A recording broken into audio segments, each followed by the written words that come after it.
அனைவருக்கும் வணக்கம்.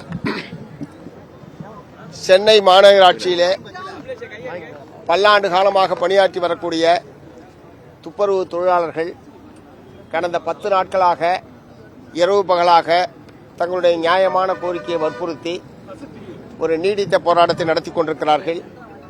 அவர்களுடைய நியாயமான கோரிக்கைக்கு மார்க்சிஸ்ட் கம்யூனிஸ்ட் கட்சியினுடைய ஆதரவை தெரிவிப்பதற்காகவும் இந்த தொழிலாளர்களுடைய போராட்டம் ஒரு சுமூகமான முறையில் நியாயமான தீர்வை எட்ட வேண்டும் என்கிற நோக்கத்தோடு தான் மார்க்சிஸ்ட் கம்யூனிஸ்ட் கட்சியின் சார்பில் இந்த போராட்ட களத்திற்கு நாங்கள் வந்திருக்கிறோம்.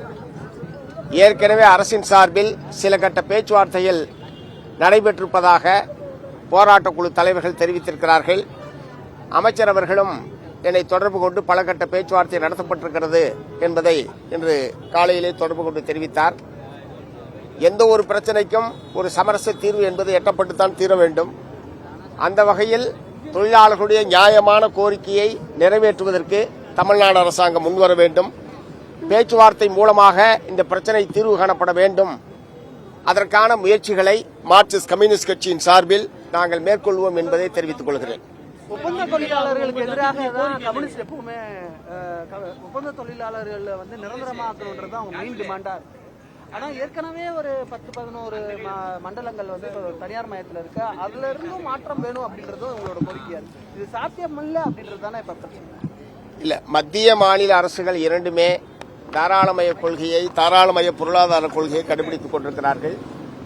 அனைத்து துறைகளிலும் தனியார் மயம், ஒப்பந்தம் என்பது நாடு முழுவதும் நடைமுறையில் இருந்து கொண்டிருக்கிறது.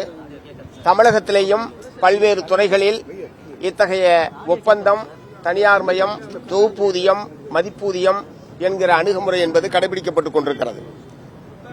இதற்கு மத்தியில் இந்த தொழிலாளர்களுடைய ஏற்கனவே இருக்கக்கூடிய உரிமைகளை பறிப்பது என்பதை ஏற்க முடியாது.